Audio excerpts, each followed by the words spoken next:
it comes off, this is how your night should be. All eyes on me. All eyes on the prize, money supersized. G5 super fly, should be supervised. Do or die, open up your eyes, head to the sky. Keep a mean bad mommy on the side. Make a tsunami, kamikaze on the mind. Spit flow, paparazzi flash shine. Get dough, champagne, Merlot. Cash and tango, in the VIP. Now she wanna touch her ankle. Get low, mueve mami como el dembow. All eyes on me, peeping through the window. Get mine, get yours, believe it or not. In the meantime, I'ma keep my eyes on the All top. eyes on me, drinks on me, girls on me, on the dance floor. All eyes on me, who is he? Man, you better come get the girls out. All eyes on me, party like a rock star. You can find me in VIP. All eyes on me, yeah, where the girls are. This is how your night should be. What is up? What is up? What is going on, everybody? Ali Midawi in here in the brand new episode of the ME Show, your strategic partner in the building. My goodness, we've been working extra hard and picking up a whole lot of steam. Much love to all of you and every one of you who has given us the opportunity to interact and pour a little bit into your life.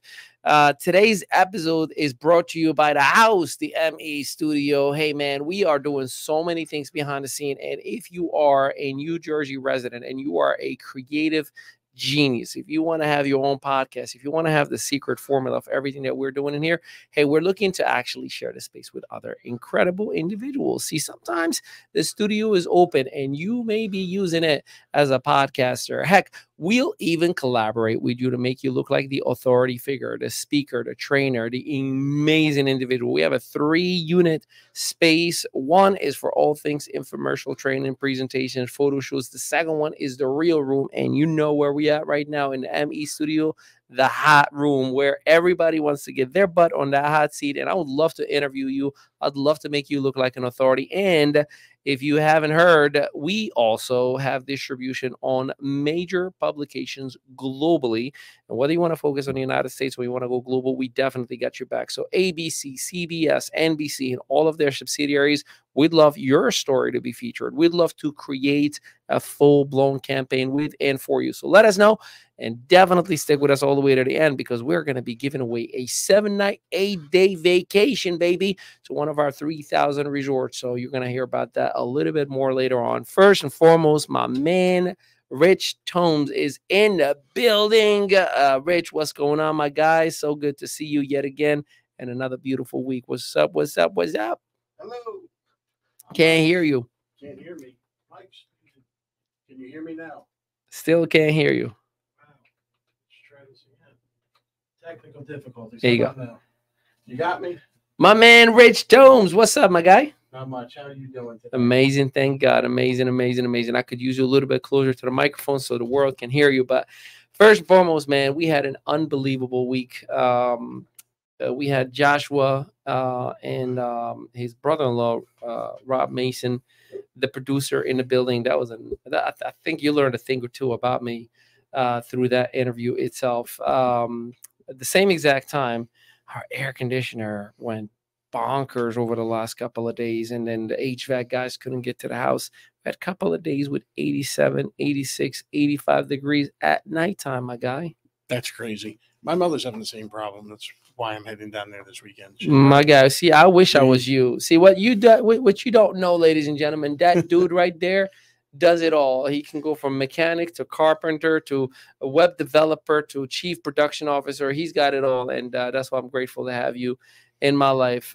How was your week? Anything interesting this week? Not much. It's just same old. The mundane, the usual just routine. Same old routine. You know, working. You know, that normal grind and just going on. You know, day by day, and then coming home and doing the stuff I actually enjoy doing that we're trying to get to. Yes, sir. On a day-to-day basis. Yes, sir. Well, we're launching a challenge in one of our companies. As you already know, for all things business development, training, monetization online, prospecting the 2024 way, how to use the digital world. And I'm excited about it. And by the way, make sure you, ladies and gentlemen, check in the comment. We're going to put the details on that as well. I want you to take advantage of the actual challenge itself. And we're going to be giving away a whole lot of stuff. Hence, you're going to be hearing me say a lot of giveaway, which you're going to want. But at the same exact time, the world is getting crazier in many ways. First and foremost, I am in my happy place right now. Many of you know that I was born and raised in Morocco, and football, as I call it, or soccer, as it is called here in these great United States of America. There's the Euro Cup and Copa America. As we speak, my boy Messi is playing possibly his last major tournament. Ronaldo is playing possibly his last major tournament. And not that they got anything to prove, but I'm pretty sure they would want to walk out with a chip or a little bit more silverware. So I'm sure many of you, do you watch soccer, football? Do you watch the Euro Cups, Copa America at all? I really don't watch many sports at all. I'm too busy. You guys got me going too much. Okay, all right. I'll use that. Yeah. So I wish I could help you. I wish I could get your feet off me. But for those who might not know, globally, football is the most viewed sport in the world, and there is one other sport that beats it twice or three times a year, and that's cricket. Believe it or not. Check this craziness out. When India and Pakistan play a cricket, it's the ultimate rivalry. When they play cricket, it's 1 billion viewers in that one match. Wow. 1 billion. Yeah. So, when there's the World Cup for football globally, there's usually about 3 to 4 billion viewers, but that's like once every 4 years. That's why it's so special and it's a big deal. But to have 1 billion, I mean, don't get me wrong. I mean, India alone has over 1 billion people that live in it. So I understand between Pakistan and India where there's 1 billion people who would watch it. But it's a lot of money to be made if you got 1 billion viewers. Yeah, there is. Yeah. I mean, I'd love to have 1 billion viewers. I bet you do. I bet you do.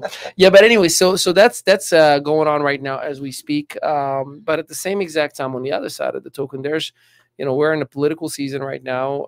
I know that today is the 21st of June as we are recording this episode. I know that Joe Biden and Donald Trump are getting geared up on the 26th for what would be an interesting debate, which I think is going to be something like shut up, Joe. Shut up, Joe. Joe, wake up. You're in the debate. We'll see how that's going to be. I think it's going to be very entertaining and embarrassing at the same exact time. Could you imagine the world stage? And that's what they're going to be seeing. Hopefully he doesn't poop his pants. My God, what am I saying? But yeah, do you care about the debate? Does it matter? I mean, it does matter to me. I mean, I really would like to have the right person in office at this time. The last 4 years have been, let's just say, colorful. Well, look, it's just been crazy. Look, I'd say to be fair, I'm not arguing who's the better president from policy standpoint, right? But I would say the last 8 years have been very interesting for the United States of America. Point blank, but Republican or Democrat, it has been very interesting. It definitely made the world stage look at us in a little bit in a different lens. And I'll tell you, the world is watching and governments are reacting all over the world. You may be familiar with BRICS. BRICS is an organization of Russia, India, South Africa, I'm forgetting more. BRICS actually stands for the names of the countries. It'll come back to me in just a little bit. But BRICS essentially organizes, like there's the G12, the G6, the G24, and they created their own alliance. And one of the things that they have officially done is no longer use the dollar as the controlling currency. And BRICS is led by Russia. Now, what does that really mean to all of us? Well, it means, hey, America, you're no longer relevant. We don't need your mighty dollar, right? The dollar has predominantly controlled global currency. All transactions happen in a dollar because that's the dominant currency.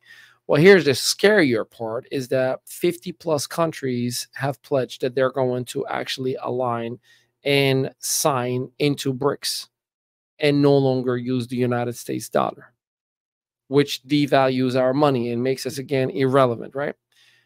Now, here's the crazier part. 2 days ago, Russia and North Korea have signed a treaty. If you're attacked, I'm attacked. If I'm attacked, you're attacked. If anything happens to me, I need you to back me up. And if anything happens to you, I'm backing you up.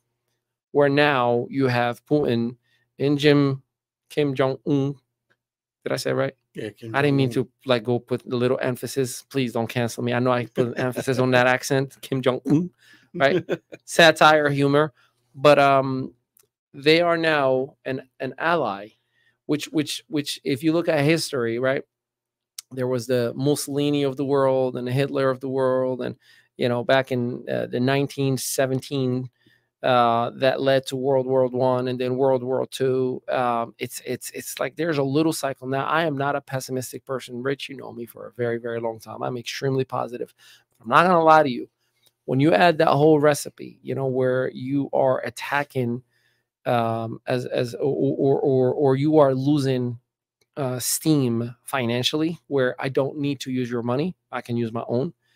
And then Saudi Arabia just had a major deal with Russia and different parts of the world from an arms deal, and it was not done as far as transaction in US dollars. Then here's the craziest of them all. You have the United States that has armed billions and billions and billions of dollars to Ukraine, giving them launch missiles that can just long distance missiles, obviously against Russia, which Russia made it abundantly clear. All right, cool. We're coming after you. You are now officially an adversary. Russia has not called the United States an adversary in over 40, 50 years. Now, and when I say adversary, no, let me rephrase that. Officially enemy. That's the word that they use, not adversary, an actual enemy of war. So when you add all of that as a recipe, and then you tell yourself, Kim Jong-un has ballistic missiles, whether they are great or, Timu style, they're still missiles, right? Russia is not fond of the United States. And the outcome of this political campaign or political season is going to reestablish some credibility of the United States as the leader of the free world, or we are just doomed. I'm concerned about my children, right? Now, whether you blame it on Biden or Trump, whether you blame it on Republican or Democrats, I can give two poo-poos for whomever is watching this. All I'm saying is something's got to change. Something has and must change. And I fear the most is that we're focusing on the wrong stuff. We're focusing on the wrong stuff, meaning as a people here in the United States, we're focusing on the wrong stuff. All right, with all of that set up, what do you think, Rich? Go on. Get in trouble, Rich. You take the bullet. So, yeah, absolutely. It is the people are focused on the wrong things in this country, in this nation. And that's because just the way the media has portrayed everything. You think it's the media, or you think it's us that are confused and misled and not even doing our homework to learn? Well, that's part of it as well. This goes back to the last conversation of ignorance too. But yes, it's the same thing. It's not learning, not knowing. But the thing is, everybody's led around by the media, but the media is controlled by certain people. Can I tell you a side note? Sure.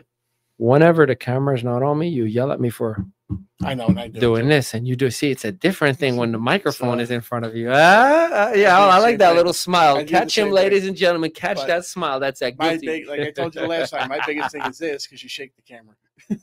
I'm just saying, it's not easy as it looks. So I'm more doing that to keep you from shaking the camera. Okay, I see. I left like it's like this table has COVID. I'm keeping distance from this table so I don't touch it. No, no, it's more the microphone, right? Yes. Oops. Okay, so let's go back to. Are you concerned? And if we are, whether we are focused on the wrong thing or not, what are we to do as people, as a person? For you forget the rest, right? Let's not blame anybody. What are you doing? To make sure that your family's taken care of. Doing just what you said. I'm trying to keep myself educated, keep myself on top of the topics, and doing my research on it to understand what's going on. I'm not taking the word of the media or the politician or anybody else. I want to see and know what it actually is that we're. You think we're going to be all right? And the election's going to tell. You think it's the election that's going to determine that? I think it's beyond the election, to be quite honest with you. I didn't know. I think the election's going to help us out. I mean, it's going to be to the point where I think each one of us individually has to have a sense of responsibility. Well, we do. Everybody has to have the responsibility for everything, for their own actions and everything else. Again, we said, the majority of the people that are speaking out are the ones that are dictating what's happening. And unfortunately, that's what everybody's listening to. I got friends that have left the United States for good. And when I say friends, like, I'm not talking about, somebody who was just dead broke. Like, no, they stacked up and left in Dubai, in Colombia. Like, they're like, yep, y'all enjoy the politics. And the beautiful thing about it, they're online entrepreneurs. So they're still making the mighty dollar, living in other parts of the world and no longer having to pay the heavy duty taxes or anything like that to the United States while they're enjoying their lives. But to see Russia and North Korea shake hands, that kind of concerns me. Well, I don't think Biden is the recipe for being in the middle, shaking hands with Putin in North Korea. Whether you like Trump or not, he has shown that he was able to sit in the same room with Putin and get some kind of civility and communication, whether Putin, was playing us from behind the scene or not, to be determined, right? Also, Trump is the first United States president that got Kim Jong-un to say, cool, I'm going to play nice with you because you're playing nice with me. Now, some people are going to be where you're legitimizing different bad actors and dictators or what have you. Well, I am not trying to legitimize anything. What you got to understand is we are no longer in the 70s. The United States big bad wolf, America, that used to be like, I'm going to slap the crap out of you if you don't behave well, is no longer the thing. You got African countries right now who no longer are afraid of the Western world, who are, from a financial, intellectual ecosystem, rebelling against the West and saying, I don't need you anymore. Muammar Gaddafi was trying to do that, right? Saddam Hussein was trying to do that. What happened to those guys? That's a conversation for another day. What am I saying? But the point being, but the point being, I'm not trying to get into the foil head conspiracy therapy, but all I'm trying to say is it is important for us to understand the world has changed. I was talking to my business partner this morning, and he said old ways make old money, and old money is no longer sustaining the lifestyle of today. What used to be an exciting $70,000 a year is paycheck to paycheck today, right? That the 70,000 now is 45,000 5 years ago, and same thing goes for politics. Same thing. I wish there is term limits in Congress and in the House. There needs to be term limits. You got in all political aspects of our government. There needs to be term limits. Did you see that video? From the judicial system to the House to the Senate, to Congress. But let me ask you a question. Did you see the video of Grant Cardone breaking down Nancy Pelosi's income? No, I didn't. Okay, so as a House Speaker and someone who works in Congress, it's like less than $80,000 a year. No, it's $120,000 a year. So, after taxes, you're taking home about $86,000. So you're making maybe $7,000 a year. But Nancy Pelosi, when she retired, she had the net worth, like meaning already owns it every single year, of $200 million a year. How? Well, if you look at her portfolio for decades, she's been investing in multiple parts of the stock exchanges, like knowing exactly when, how, and what impacts its economic ups and downs, its wars, and many of these congressmen, congresswomen, and whatnot, it's insider information. They document themselves extremely well. They separate themselves with trust funds and different accounts and different LLCs, and they put it in family and husband or wife or whatever the case may be. But they all walk out of there $200-300 million net worth. So we are putting term limit I think we are to put term limit on congressmen, congresswomen, senators, and whatnot, just like we do presidency. And I think there needs to be an age limit for the presidency, dude. I mean, listen, again, I don't care about your Democratic or Republican politics, but I wouldn't trust Joe Biden to drive me, to a Dunkin' Donut. He'll fall asleep behind the steering wheel, and I'll be concerned. Then you're letting him run the United States of America's government. I mean, is he actually running it? I mean, well, whether he is or not, my point being is, would you, if we have an 86-year-old man, come into our studio and he's gonna be like, hey, I'm gonna run this business for you guys. I mean, you would probably be like, we sure we want to do this? Like, you're out of touch, man. And the same thing. Listen, and maybe the same thing for Donald Trump too. What is the limit? How do you determine competence?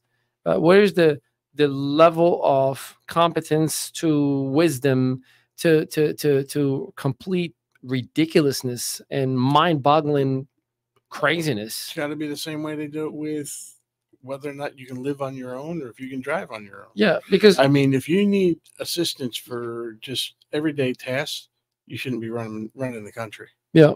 Okay, I'm sorry. Because right now politics are running on tribal behavior, right? Okay, this is why there's the system of separating the states, right? Like, if I just focus on Iowa, if I just focus on Michigan, if I just focus on Florida, I can score there because there's a Republican base there. And if I focus on Illinois, and if I focus on New York, and if I focus on, there's a Democratic. See, less than, I believe, 30 or no, less than 40% of the nation voted. On average, votes. Yes. Now, whether there's legitimate votes or not, that's to be determined, but less than 40% of the country. So guess what? 60% don't care. And that is part of the math. Okay, well, don't go there, because the majority of people there won't vote. The young population actually, the last season, have voted the most, but they no longer vote. They don't, to begin with. I talked to my nephew. He's like, I'm not trying to register for what do you call it? Selective service. No, the court. Oh man, we got to talk about that too. But he's like, I'm not trying to, register for jury duty. I'm like, for real? For real? And I mean, at one point I had that mindset too, but anyways, so the last piece, which is very, very interesting. And so the United States government, the House and the Senate, has passed a bill that all males in the United States between the age of 18 and 26 are automatically, starting 2025, they're going to be registered for, what do you call it? Military services in case of a draft, automatically registered for the draft. 18 to 26, you are automatically registered. Yeah, that's a problem because that's my son. Now, see, it changes the mindset, right? When you think about it that way.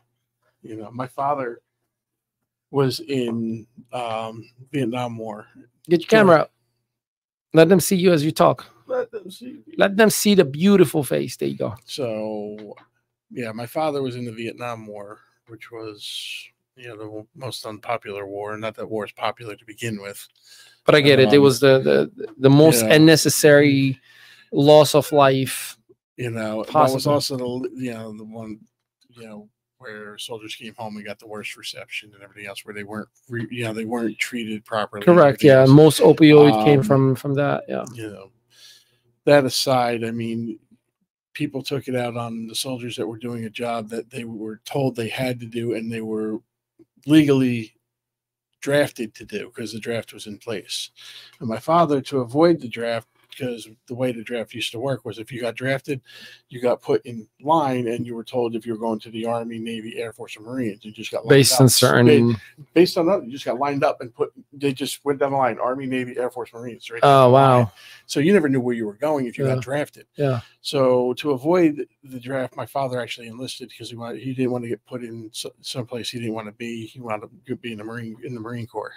So he didn't do it just to cap out and avoid it, but he actually had his own intentions of serving in his own terms. But he wanted to do it on his own terms and not being dictated to. Now, I don't agree with the draft. All right. I need you to elaborate on that because you are a veteran. Yeah. So I spent 8.5 years in the Army, and service to our country. You want to draft people into the military service nowadays. Look at the problems we're having in our own streets with people, with dissidents and uprisings, and with protesting and everything else based off of what our government's doing and what other things that are coming, different topics that come up that people dislike, whether it's with the gay community or whether it's with racism or whatever topic may be. I feel like there's always someone who's mad about something, no matter where. Do you really want to try to put these people in our military service and have them armed and then all of a sudden flip and just lose it because they don't want to be there because they're being told they got to be there? And honestly, you said obviously, that's a problem because that's your son's age bracket. But yes. You know what I'm really worried about? You're going to be sending a bunch of TikTokers to Warzone if it comes down to it. Well, yeah, I mean, that's the other soft generation that is married to their cell phone and not prepared for war or anything. But that's what I'm getting at. I mean, listen to what these TikTokers say. Listen to what this younger generation, what they're constantly talking about, and that they're getting, either banned for or getting, whatever it is. If you were to put them in a wartime situation, and they have a disagreement with somebody in their unit, what's going to stop them from just doing whatever they want to do? Yeah. I mean, now you have that problem with any war, no matter what happens, whether it's voluntary or draft, but you're less likely to have it if you're drafting people. Yeah. Or if you're not drafting people, rather, if you let people voluntarily join. Now, you're never going to get, we're never going to have like we did with World War I, World War II. Never say never, my guy, because where people just up and volunteered, and kids were, trying to join at the youngest age possible to help defend their country because there was a sense of pride in their country. I'll say this. Unfortunately, there's not a lot of pride in people. I get what you're saying. So yesterday was shout out to David Laverde. He graduated high school. David, my nephew, graduated yesterday, and they had a couple of recognitions and whatnot. He's heading to college, Delaware University. Smart man. Yeah, man, he is amazing, unbelievably smart. Really proud of you, dude. But there were 9 young men who were recognized because they're going directly to armed forces. Mm-hmm. And it was good to see, like young kids who cared enough, whether their parents were military and told them, hey, this is the path for you, or whether it was within their own. But it was good to see. But to your point, you're talking about 9 out of 600 students that were going that route. Let me ask you a question, Rich. If most countries, not all, but most countries, they have a mandatory 1 to 2 year military armed force training, right? You got to go to military school for 2 years, no matter what. Morocco, where I was born, doesn't do that. It's optional, and if you do, you get some perks. But in a lot of Western countries, and even the Eastern world, it's a mandatory 2 years. Do you think that will be something that would embed some really amazing core values within the generations in the United States? Do you think that will reestablish the love of country that the country is missing, the gap of communication, or you think that will be just another indoctrination and just an irrelevant piece? Well, again, I said when we addressed this last time,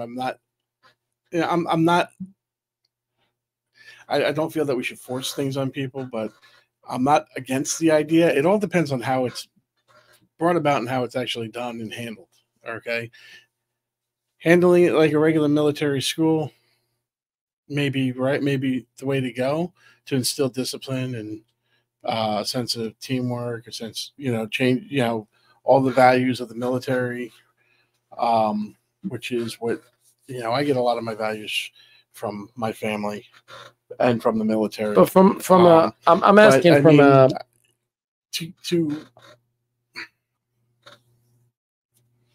it's tough because do you think the United States of America would have more of a unified voice in the love of country? Because right now, There isn't a lot of that. No, there's not, and that's my concern with the draft. Like go to every Thanksgiving is messed up because there's always one who starts a conversation that turns far left, you know. And thank God, you know, my family, we have everybody, man. My family, we got diehard Democrats and we got diehard Republicans and we got the Trumpers who are like, you know, we don't like none of the above, but we like Trump, right? Which I think that's one piece that the Trump base is falling in love with and has fallen in love with. And see, ring the alarms, baby. And that is the idea of left or right. We don't like you. You haven't delivered for us. That just to be honest with you, I think that's a good thing. I just think that it's not gonna be a political party that brings us everything back around. It's gonna be an individual. It's gonna be, you know, a certain person that's gonna be able to bring things back together and bring things around, based off his ideals and how he handles things.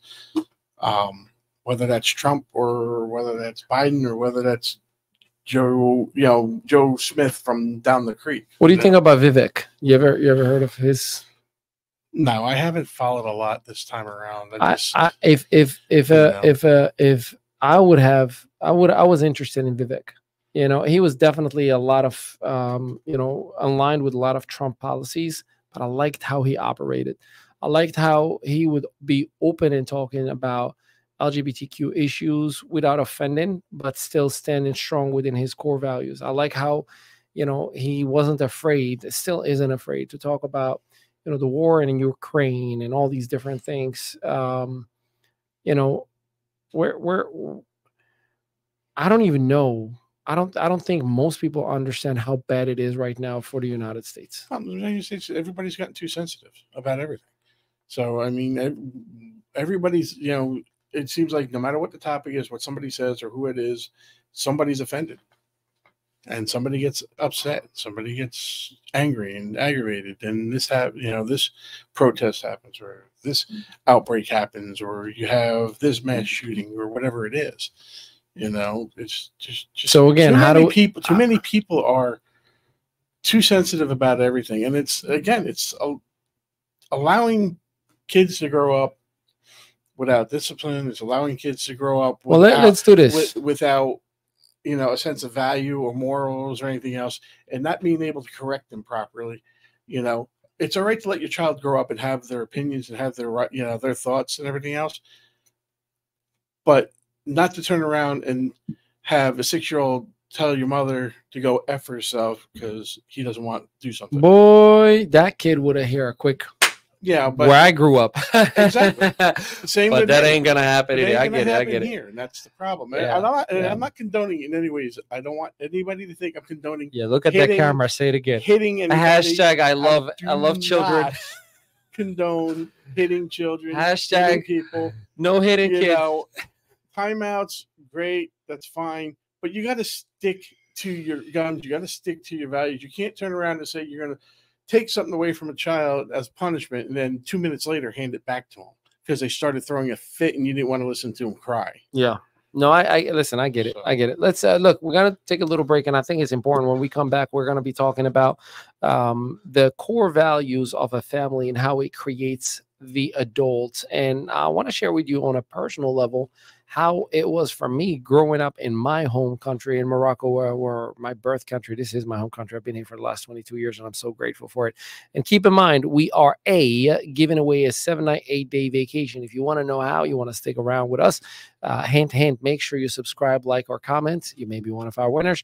And of course, we want to feature you in any of all of our platforms. So if you have what it takes and you want to be interviewed, you want to be on our vlog, you want to be on our podcast, you want to be featured in one of our 200 to 400 media outlets, if you want to have viral ready content, we definitely want to talk to you. So make sure you hit us up, make sure you DM, you comment, feature me, and we would definitely reach out to you, or one of our team members would reach out to you. We'll be right back. Welcome to I Am Velocity, the innovative learning management system designed with seamless blockchain integration. I Am Velocity supports coaches, affiliates, creators, and Velocity members in launching, building, and expanding their businesses or focusing on personal and mindset growth. With the backing of our project team and Founders Advisory Board, who bring over 300 years of combined experience in travel, business, blockchain, and smart contracts, Velocity Global offers an unparalleled educational experience. Whether you're looking to develop personally or professionally, I Am Velocity is your space to learn and thrive. And the best part is you can get started with as little as $50 one time in BNB. Explore our key features and LMS with unlimited courses in multiple languages, available to purchase via smart contract. Plus, our two-tier affiliate model ensures that every student can get paid for their referrals, leveraging blockchain technology. I Am Velocity is the perfect choice for online entrepreneurs and anyone looking for a simple way to start an online business and get paid instantly. Get $34 per student and up to 12% matching checks for your mentees. What makes I Am Velocity even better? It's an a la carte course platform that lets you pick the courses that are right for you without forcing irrelevant content. Get back to the person who shared this video with you and get started today.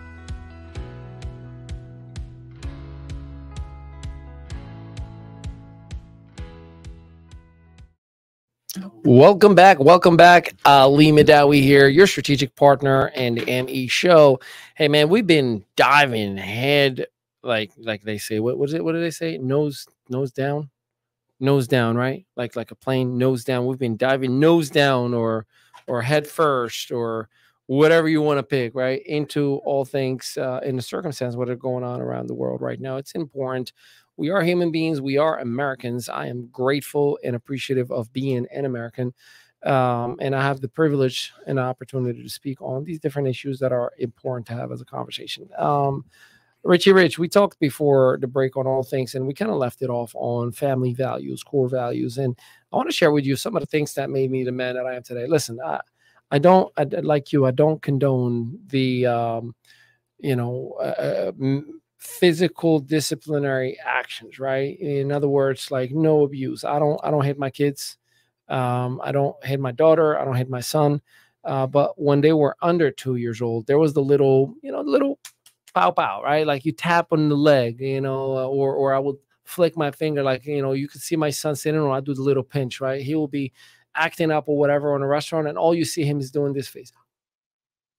That means he got pinched under the table. And I'm just like smiling, and no one is realizing it. I'm like, next time it'll be a walk in the car, right? So we don't hit, but there's a little thing in the hand, right? Like, don't do that. And I think I've seen plenty of families, you go to malls or whatever. Like I remember last time we were in the movie theater, there was this kid, we took the kids to watch the movie If. Ryan Reynolds was a great story. And there's this lady, and she's probably the grandma. I don't think she was the mom because she was a little bit older for the child may have been like 6 years old, whatever. And I kid you not, dude, like, where we're sitting, it's sofa style movie theater. And the kid is running and throwing popcorn at people. And, I'm like, I gotta mind my business. That's not my kid. I gotta mind my business. But his chair is right next to mine. Isabel is here, Sebastian, and then his mom on the other side. And, the kid is, throwing a temper tantrum at the grandma, like pulling her stuff, taking her purse. And I'm like, yo, how does a kid get to how he's gotten into behaving in that bad way, right? I grew up terrorized of my father. Like he was, I was scared.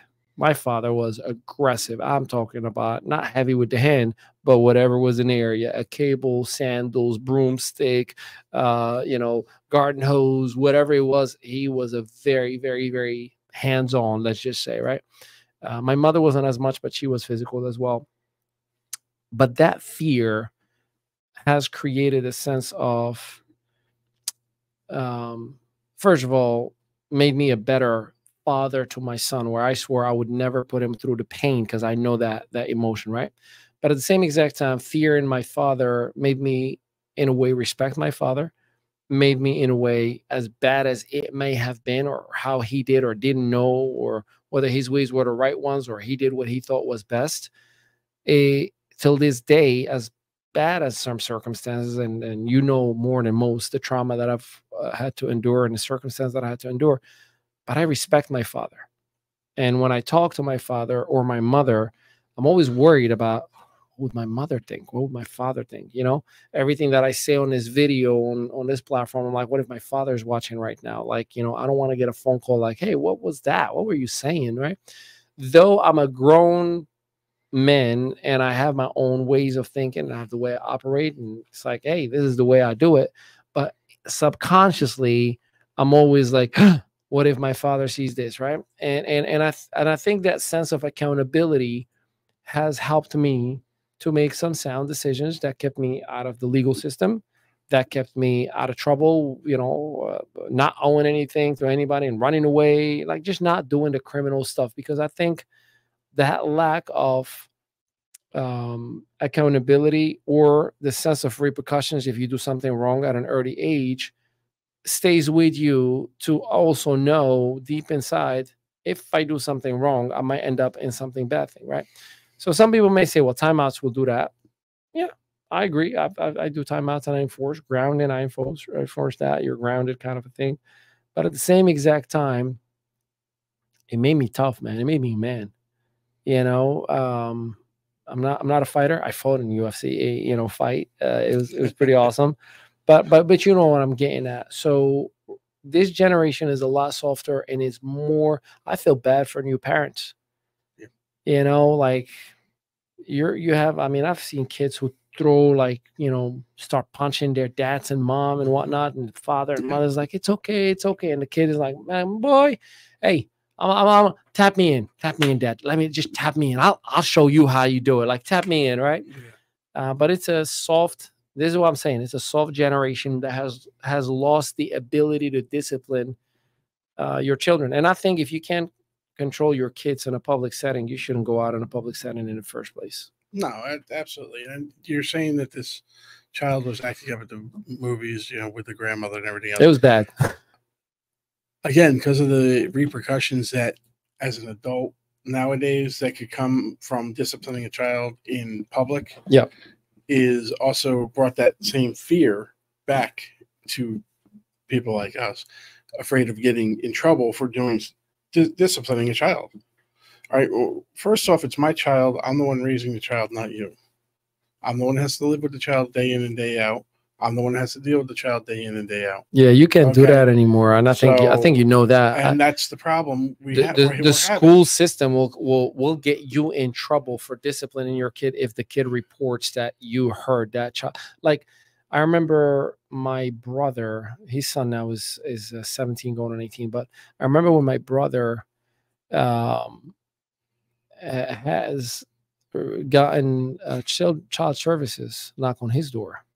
Mm-hmm. His son, this is like 10 years ago, his son in first or second grade or whatever it was, drew himself, like he was drawing a little kid crying and, you know, beaten with a cable or what, like very aggressive. And it's like, what is that? He's like, that's just how my dad and my mom treat me at the house. Like, what? It's like, yeah, they hit me when I behave bad. But the graphic was so bad versus the innocent of a child just saying, you know, I got in trouble yesterday and I got a little pop-out. Mm-hmm. They got child services knocking on their door. Yeah.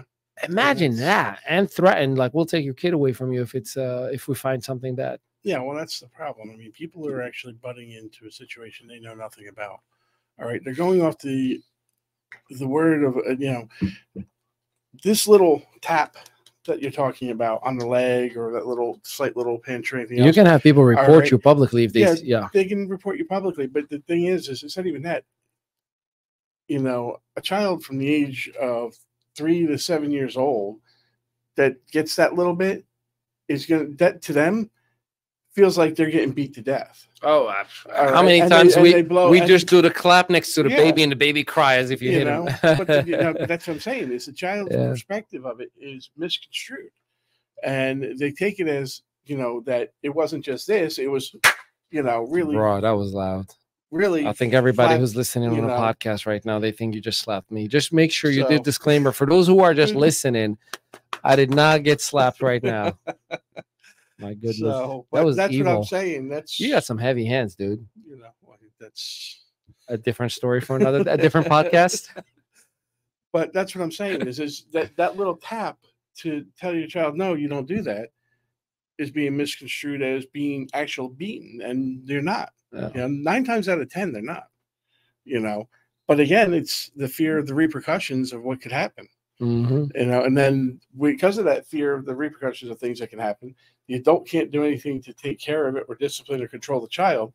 But now you're turning around on the other hand saying, well, all these children are out of control. Why didn't you discipline them? This is, and you know what's crazy about this whole thing that you're saying right now?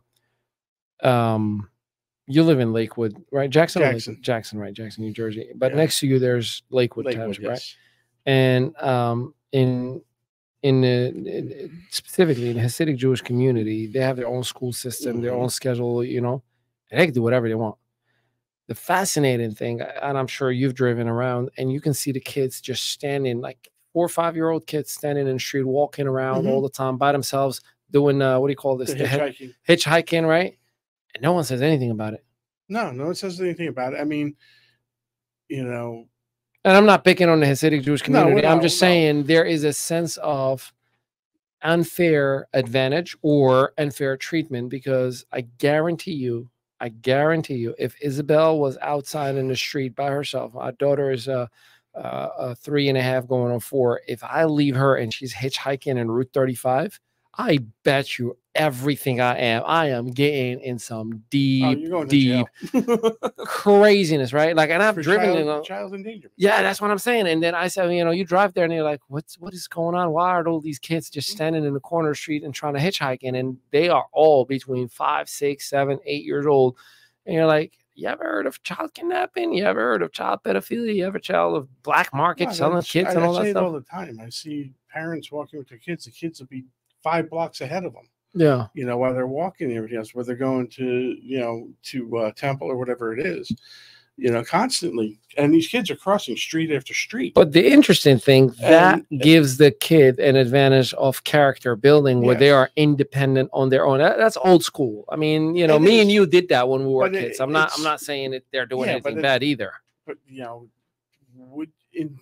all I'm trying to make, if you go back to when I was a kid versus when you were a kid, I mean, there's an 11-year difference. Yeah, okay? Like 22, so 16, 97 years. But the thing is there's 15 years difference, 25 years difference. The amount of traffic and people, I got you. The amount of traffic and people that were around back then was a whole lot different. It was a different time. Okay. Yeah. To be able to get on your bike and ride across Jackson. Now, mind you, Jackson's large. No, I know. 109 square miles. And if there's traffic, half a block could be an hour. I mean, we used to ride through the woods to get to, or down the power lines to get to one road or the next, and go, from one end of Jackson to the other on our bikes or walk or whatever it was. Now, for my son or my daughter to go 0.2 of a mile up the road to like the 7-Eleven or the Wawa, I wouldn't, until they hit a certain age, I wouldn't let them do it, because I don't trust the people on the road. No, and the world that we are in is I really don't. I mean, and it's not that I don't trust my kids. Now, I brought my kids up. How old are your kids now? My daughter is 15 and my son's 21. And when, out of curiosity, when was the first time you gave them a cell phone, or allowed them to have a cell phone? When age-wise? What year? I think it was 7th grade. So 9 years old, like 9 or 10 years old, something like that. It was like 7th grade, but we did it more. It was more of a controlled phone for them, so we can just for communication purposes, know where you are. Yeah, yes, yeah. And when did you allow your kids to be in social media? Are they in social media right now? Well, yeah and no. I mean, my son does have a Facebook page, but he's not really on it. He doesn't have TikTok or anything. This new generation don't use Facebook. Let's call it a. Well, I'm just saying, even my daughter, she's not really on. I mean, they watch stuff on like YouTube. And they have no publications at all. They just watch. They don't have their own social media pages per se. I mean, I don't think either one of them. My daughter was on Discord for a while with groups of people. Well, she's a content creator, so she's learning. She wants to be a photographer and a content creator and stuff. So that's what she's learning. She expressed what she really wants to do is go to the Disney Institute for Photography. So, which is amazing. I can't wait to use her talent in here. My question to you is, when was it okay for them to be exposed to the virtual world? Because that's a crazy world too. I mean, there's no limitations to what can be exposed to a child or a young it was a man or young little woman. different though with them compared to your kids now. What it was then, with, when oh no, I get it. Yeah, well, that's what I'm trying to get advice from you in real time. Because when my son was born in 2002, so I mean, Facebook was just coming around, like 2004, I think it was. YouTube had was just getting ready to start, and I mean, everything was just starting when he was a kid. So the access that we have now wasn't what it was back then. Wasn't what it was back then. The exposure wasn't the same. Yeah. My daughter was a little more with the exposure, but she never really, the things she watched, and she went. I mean, we did look after and look and see, and we regulated to a point. We didn't let her. I mean, obviously, we're not going to let them watch, somebody hacking someone up, at 6 years old, but, we let them watch certain content creators as long as they were child friendly, if they were kids. And I think it gave them that sense of personality, their own personality, which is important. I mean, listen, at some point, I love what my sister and Ricky Harden, they actually do something that's great. First of all, they manage their kids' social media and they don't even know what that is. Second of all, Ricky, I learned this from him. He would say, you gotta expose your kids to everything and teach them what is the right and what is the wrong. Yeah. At first, my wife and I, Marissa, we would put the bubble treatment, right? Like, don't let him listen. Delete, erase, change, close. That's the problem with the country. Censor, right? Like all that stuff. And then it got to a point where, I'll never forget it, man. Listening to Sebastian loves this song, Astronaut, right? Like, what you know about rolling down in the deep when the brain goes down? Like, it's a great song. It's a hip hop song, right? And it has two curse words, right? So Sebastian and I are just kind of going at it. I'm like, all right, cool. So I'm noticing he skips the curse word. He's aware, right? And he would skip it.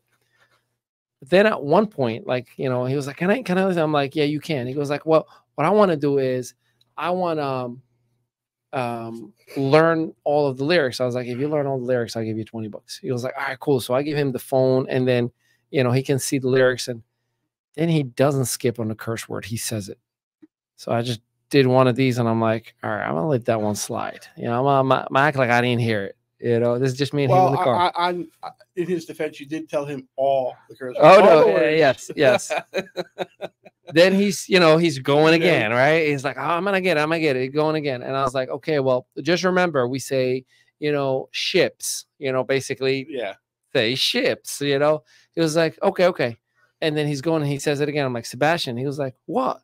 He's like, you said it. I was like, what? I didn't say it. He's like, yeah, you said it. He was like, when I was the other day in the back of the seat and I saw you were rapping the whole thing and you said it. And I was like, man, that's crazy. So I was like, all right, well, look, when it's just me and you in the car, we're the boys. I'm like, but you don't repeat it anywhere publicly, and understand that is a bad word. If you say it anywhere publicly, you're going to offend people. And Ricky taught me that. You got to teach them, hey, I'm not censoring you from the world. You're not weird if you know this. Like at one point, dude, Sebastian, if you say the word stupid, to him, stupid was a curse word. Like, if he heard you say, that is so stupid, he's like, hey, Papa, like you said a curse word, like right? If you say, what the heck, to him, that's a curse word. Like just the little things, Sebastian's nickname since he was a kid was Mr. Kindness. So we were always like, okay, well, he's Mr. Kindness, so we got to keep him as long as possible, right? And he's still Mr. Kindness. I love these report cards. Shout out to my little man. He's officially a second grader. He got a report card, and then his teacher wrote this like paragraph, how he is one of her most favorite students she's ever had. His kindness is his signature move. He's so helpful. He's so this is that. I'm like, yeah, go. But I do identify that he has to grow. And with that, I have to grow. Yes. With that, I have to allow him, to be exposed to everything and make sure he understands. Now, that's bad. That's good. That's bad. That's good. But I think we don't have that anymore. So, well, that's what I did with my kids. I mean, they had to learn what they could and couldn't do. They had to understand their boundaries. They had to understand what they can. You got to let them test their boundaries too. Yeah, And my daughter's still testing them. Okay, she turned around and called me an asshole the other day. And I'm like, really? I was like, excuse me, you're speaking to who at this point? And how old is your daughter? She's 15. Oh man, testy. She's testing her boundaries still. Okay, and I told her, I said, listen, just because I act like a friend and we joke around and everything else doesn't. So how did you right. handle that, bro? Because me personally, oof, I will be like, let us pray for the disease. Yeah. Well, when they're 15, it's a little different. They're starting to mature more. They're starting to, they really want to see what they can get away with. I understand that, and bro. Help me here as big brother. You let them get, she got away with it. Like I said, I turned to her and I looked at her. I just gave her that look. I said, "Excuse you, who are you talking to?" And that's where I left it. Okay, and then as she was, after a minute, I said, "I want you to think about what you said and whether or not that was right or not, jokingly or not." I said, I'm not one of your friends. Was that? But my question to you was that comment as a result of an actual issue? No. Oh, so it was just more of like I'm friendly with you, Dad, and then I just like, you're such an asshole. She was trying to do it in a joking manner, and she wanted to see what she can get away with. Yes. Still struck a chord with me. No. I get what you're saying. Now I thought it was like some situation, and she just turned around. Nope. This was all joking around, and she was joking around. That's why I didn't press the issue. I let her know that it wasn't right, and I'm not going to tolerate it. Okay, but she also knows that I'm not going to yell at her, or I'm not going to. All right, let me. Here's one thing that I do with my wife, and again, you got 11 years ahead of me, and in parenting and everything. So I have this thing with my wife where I tell her, listen, I can't teach Isabel how to be a girl, so I need you to be the disciplinary one with her, as much as you can't teach Sebastian how to be a boy. And it's not a matter of being a boy or girl. Well, just hear me out. So, are you the disciplinary when it comes to your daughter, or is your wife the disciplinary when it comes to her, or is it depends on the phase of life? It depends on the situation. It really does, because they'll listen to my wife, both of them, even my son when they were younger, gonna listen when they did something wrong or they got disciplined by her. If I had to step in, they knew they were really in trouble. That's what it comes down to. Okay, I was the one that if I had to put my foot down, I put my foot down, and they didn't like that. They didn't like seeing me coming in with that look of disappointment on my face because of what they did and everything else. And it scared them more than it scared them more than it did anything. Yeah. And it's something about the look. And we all have now, that. Mind you, I had an issue growing up. I had an issue with being angry and yelling when I was younger, a lot. Yeah. I was upset and pissed off at the world. I had a lot going on in my life, with my father having left when I was 4 years old, on my younger brother's first birthday, with my mother never being around because of alcoholism, she was doing, leaving me at home, as 6-year-old watching a 3-year-old baby taking care of a baby, taking care of him, cooking food, whatever it was, to make sure my son, my brother was taken care of and fed and bathed and everything else, and trying to constantly call and get her to come home and things of that nature. I went through a lot of different things and there was a lot of anger. Yeah. And like I said, if it wasn't for my wife, I probably wouldn't be here talking to you. I know exactly what you mean, my guy. With Brian, it was a little different. Now my kids are 6 years apart. Brian, it was a little different. He caught the tail end of my anger issues and my alcoholism and my drinking stages and everything else. And there was times where I really leaned into him and yelled at him when he was a real little kid. And it wasn't because I was, it was because of me. It wasn't because of him. And he was never hurt. He was never physically. But once you worked abused. on you, do you think that got you guys closer? Meaning that, yeah, I see. Dude, I see you and your son. Do you guys are like boys? You know, you can tell like you have an actual good, healthy relationship. When I did, there was a point where we were camping in the backyard one summer because he wanted to camp and we really couldn't afford to go anywhere. So I put the tent up in the backyard and I would come home, we would eat dinner and everything, but we'd go out, we'd eat dinner out by the campfire and we'd do everything outside, go in the shower and everything else there and use the bathroom or whatever. Yeah. But everything was done outside from the time we got home till we got up the next morning, or whatever. And towards the end of the summer, Labor Day, we used to go over to a friend of the family's for a party and everything else that they used to hold. And after everybody had left, there was a group of us, me and my father-in-law and a couple other veterans that were there. And we all used to sit around and drink and toast to people that were gone and everything else. And the point is that particular day was a big turning point in my life because I turned around and this was in, I think it was 2006. It's the summer of 2006. It's also the year I lost my best friend, but that's another story. We went home from the party. Now, mind you, it's like 5:30, 5:45 at night, and I'm hammered. I mean, I'm obliviated. I wound up going out to the tent. I passed out in the tent. I woke up, went in the house, took a shower, and I dumped every bottle of liquor and alcohol I had in my house. Now, at the time, I had an extensive liquor cabinet. I had like a 30-pack of beer, everything. I mean, I was a big drinker. I was a big alcoholic. And I started, after I got up from that and I thought about it, I realized what I was doing to my family. It wasn't just me. It was my family.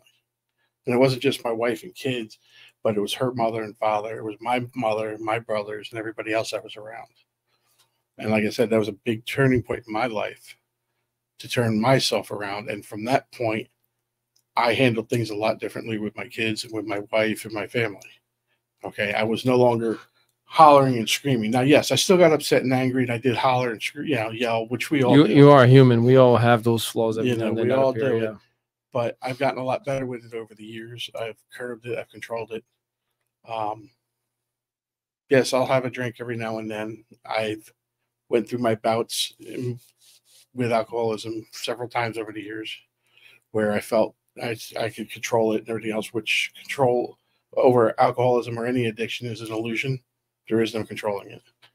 So for all of you that have a problem or think you have a problem or think you have it under control, you don't. The thing that scares me is that most people don't know that they have the problem. I appreciate you opening it up, man, and sharing with us. We're going to take a quick break. When we do come back, we're going to wrap it up with some positive love, some well-needed message that I think the world needs to adhere to, especially in such a divided, crazy world. We will be right back. Welcome to I Am Velocity, the innovative learning management system designed with seamless blockchain integration. I Am Velocity supports coaches, affiliates, creators, and Velocity members in launching, building, and expanding their businesses or focusing on personal and mindset growth. With the backing of our project team and Founders Advisory Board, who bring over 300 years of combined experience in travel, business, blockchain, and smart contracts, Velocity Global offers an unparalleled educational experience. Whether you're looking to develop personally or professionally, I Am Velocity is your space to learn and thrive. And the best part is you can get started with as little as $50 one time in BNB.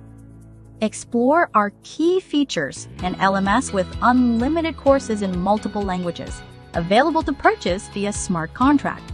Plus, our two-tier affiliate model ensures that every student can get paid for their referrals, leveraging blockchain technology. I Am Velocity is the perfect choice for online entrepreneurs and anyone looking for a simple way to start an online business and get paid instantly.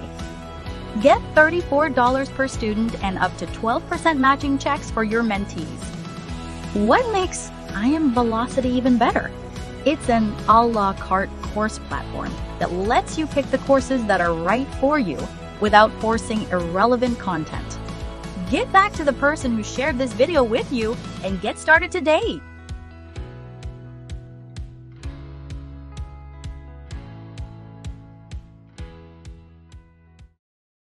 Welcome back, ladies and gentlemen. Ali Midawi in here with your boy Rich Tones. Man, we were having an amazing conversation, and it's only right to spew and put some positivity on you. It's very important to have this conversation. First and foremost, don't forget that the ME studios are now open for content creators, podcasters. We have the equipment, we have the tools, and we have the personnel for you. So just make sure you hit us up. Just write the comment, I am a creator, and we'll definitely we'll have somebody reach out to you.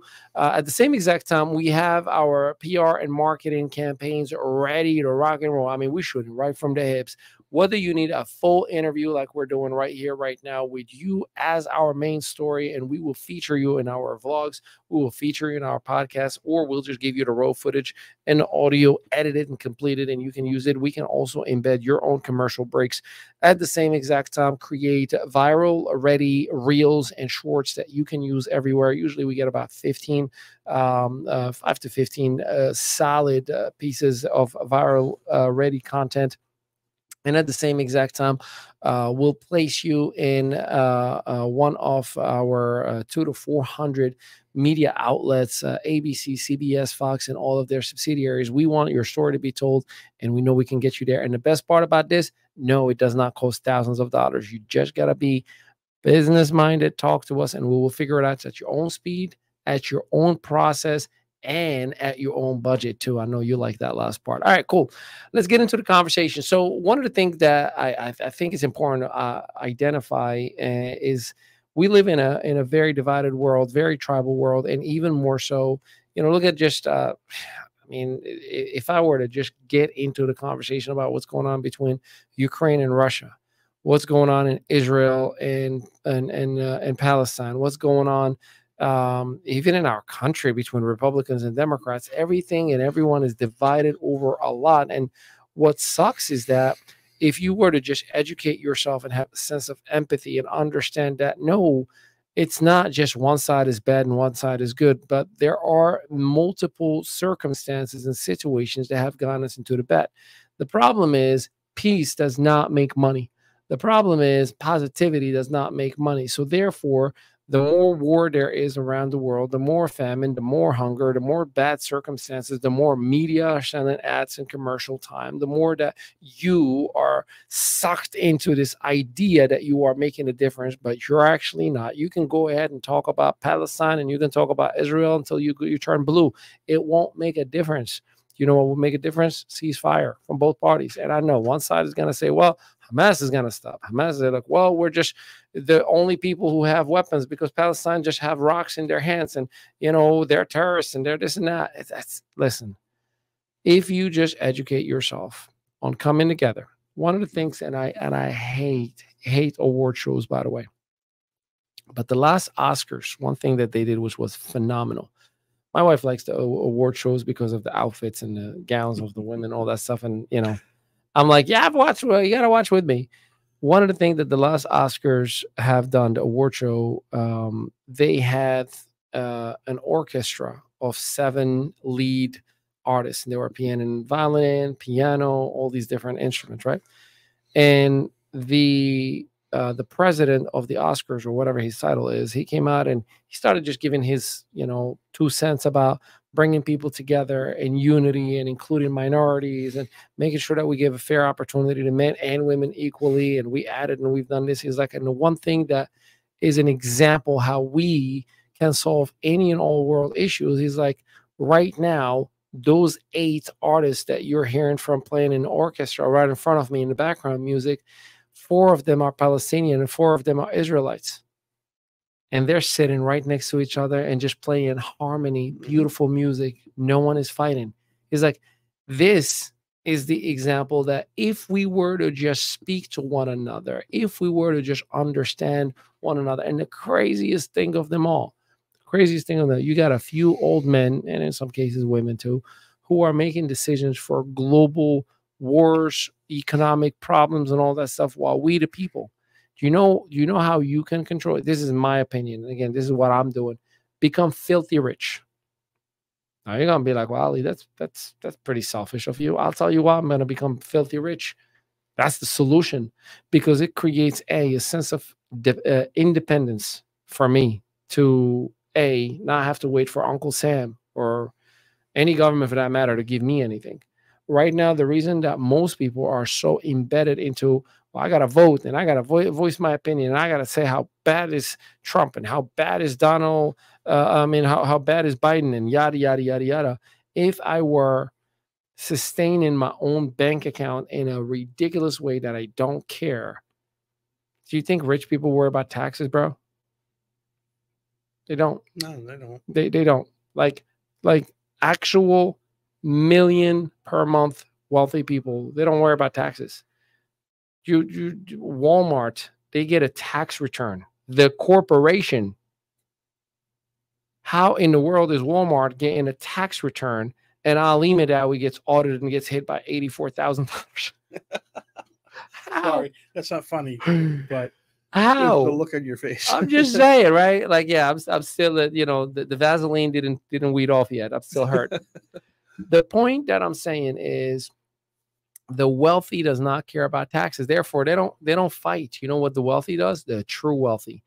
They get a phone call from the local mayor. They get a phone call from, the major city mayors. They get a phone call from the senator.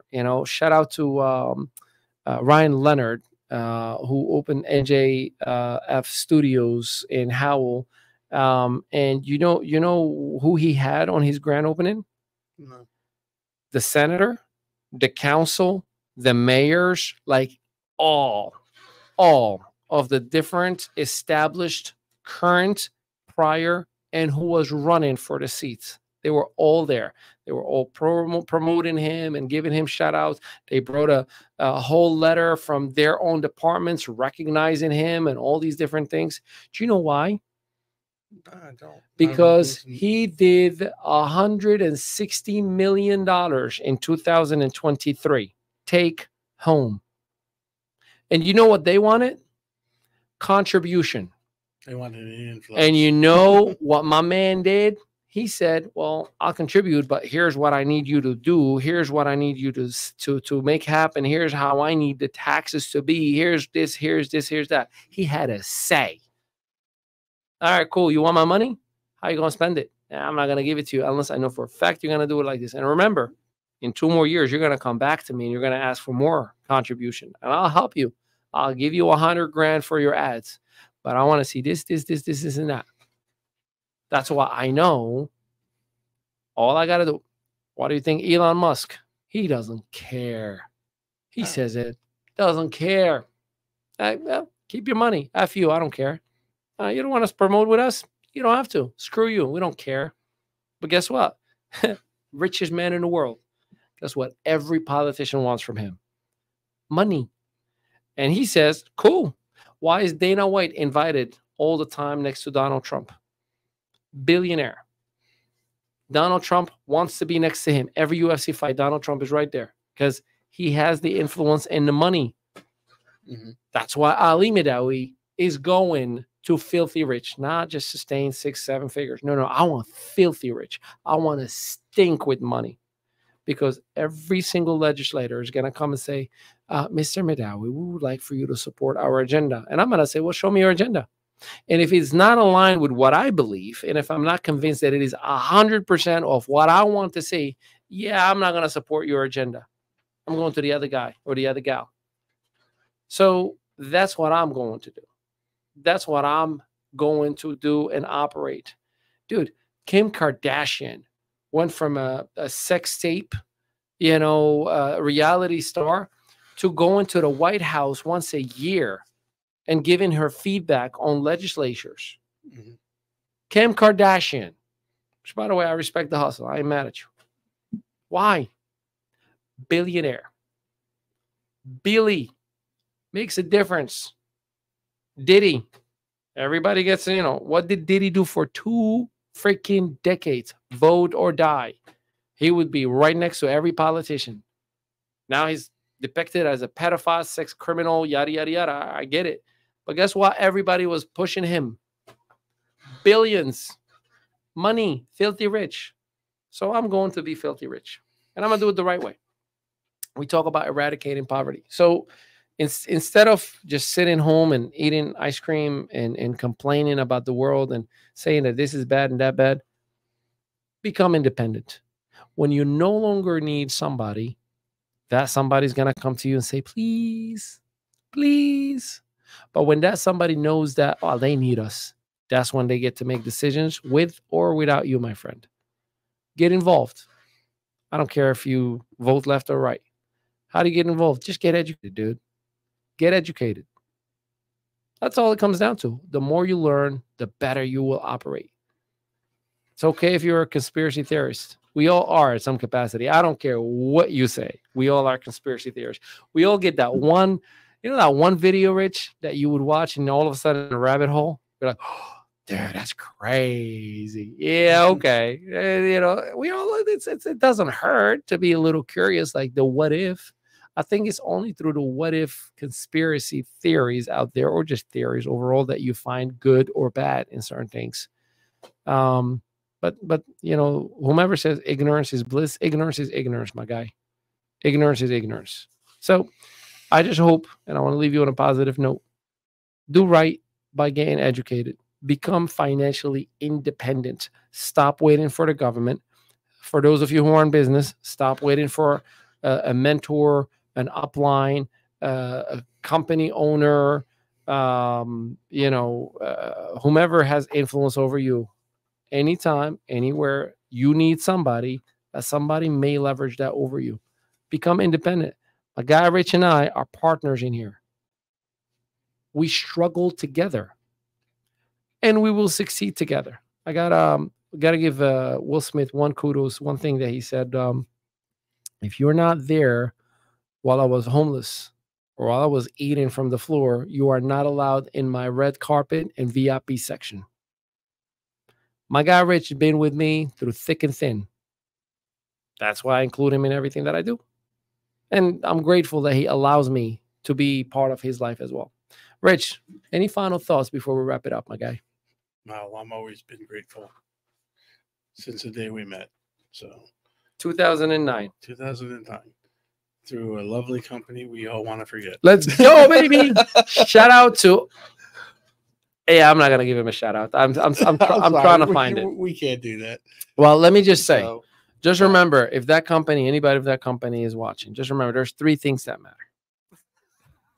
I'm not gonna do it. Should I do it? If you know, you know. We'll leave it if you know, you know. That's right. All right, good. Give us some final thoughts, brother. Give us some final thoughts. So,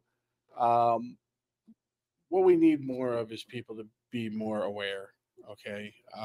If you haven't gathered or haven't guessed in the last couple episodes, our biggest push is education. Yep.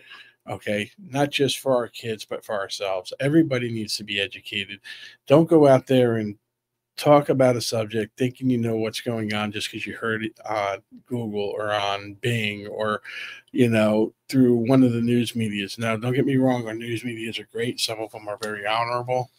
I think they all have a little agenda, but they all have sometimes you catch a moment of truth. Yeah. So do yourself the favor and learn, understand. Yeah. On another note, yes, we need to be able to find a way to bring this world back together and united, talking about Israel and Palestine being together. And I genuinely believe that's an easier circumstance than it is harder. I think we need what we had in '85. We need another Live Aid. And what? Another Live Aid. Wasn't that a concert? Because when you said concert, I'm sorry, but wait. I want to make sure people understand. What year was it? '85. What do you remember the month? More or less. I think it was in June. Cool. I was born in July of 1985, so I wasn't even born yet. But go on. Either way, you have to look into it. That was in Philly, right? It was in Philly. Well, yeah, it was in Philly. It was also in all the rock stars from all around the world. It was in England and all the way. I already know, bro. I do my homework. But there was also one thing a lot of people don't know is there were several other venues that were performing in Australia, in Africa, and other places around the world to raise money and bring awareness to poverty, to Africa, to a lot of places. The biggest drivers for Ethiopia at the time, and but it was a way. You're talking about just 8 musicians getting together to perform that their countries are fighting at war. Yeah. Okay. Run DMC came out. Think of the number of people that came out to Philadelphia or to, England or to Australia, from different countries to unite behind the music that was there. The crazy. I read about that. Yeah. Okay. It was, it was probably one of the biggest concerts that were around. That promoted. No, I know, but you know what's crazy? What was going on? What happened at the same exact time? I'll tell you how much homework I've done on that. So what do you got? That very same week, 3 days later, there was the bombing of Philadelphia. Yes. Yeah. The Booths, whatever they were called. So, they called themselves the Africas. Yeah. And I remember that whole thing. Well, I don't remember it, but I read about it. No, I remember my older brother was actually in Philadelphia. America is a complicated story. Dude. I remember watching it on TV live. The bombing or the concert? The concerts and everything else. But I mean, just the way everybody united for that. Yeah. I mean, if we can unite that way for a day just behind music, imagine what we can do. To turn around. We had a moment there. Yes. That was good. That was good. But imagine what we can do if we educate ourselves and we unite to help, eradicate poverty or to eradicate homelessness, or just to eradicate war. Facts. So. Yeah, but again, it takes all of us. Remember, ladies and gentlemen, there's 8 billion of us in the world, right? There's probably, I'd say, maybe 200 to 400 men or women who have authority over our governments. Mm-hmm. But we are 8.1 billion strong.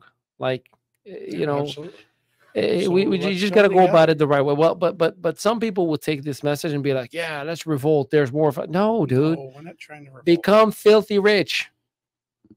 And then you're creating your own sustainable system and your own sustainable process. Become the solution, not the problem. Facts. Okay. That's a t-shirt waiting to happen. Become the solution, not the problem. Yeah. Be the one that stands out, that's going to say, you know what, I'm going to learn and figure this out. And I'm going to be the one that's going to step up and everybody's going to come to and say, listen, what can you do to help us? And this is what we're going to do. Yep. All right. And it all starts right here at the ME Studios. Hey, man, that was a moment. That was a mic dropper. All right, ladies and gentlemen, you heard it here first from Rich Domes, Ali Madawi. We are super excited, humble, grateful. Now, we want to get you in one of these publications ASAP. So make sure you drop in the comments, I am a creator. Let us know how we can help you, serve you. And remember, one lucky person, you're going to be getting a 7 to 8 day dream vacation, one of our 3,000 resorts around the world in regions like Canada, United States, Mexico, South Africa, Europe, Asia, anywhere in all the different parts of the world. You cover your taxes. We comp the stay for you. Obviously, flight and food isn't included. However, the lodging is pretty badass. It usually costs anywhere from $1,500 to $5,400, depending on the season. And you only cover your taxes, which is anywhere between $270 to about $300, maybe $400 if it's high season total. That's TOTAL for you to have a vacation of a lifetime. So let us know. Number one, write in the comment. Number two, engage, subscribe, share, any kind of engagement. We're going to be doing a pool. And one lucky person will be winning a 7 to 8 day dream vacation. We love you and appreciate you. Until next time, peace out, everybody.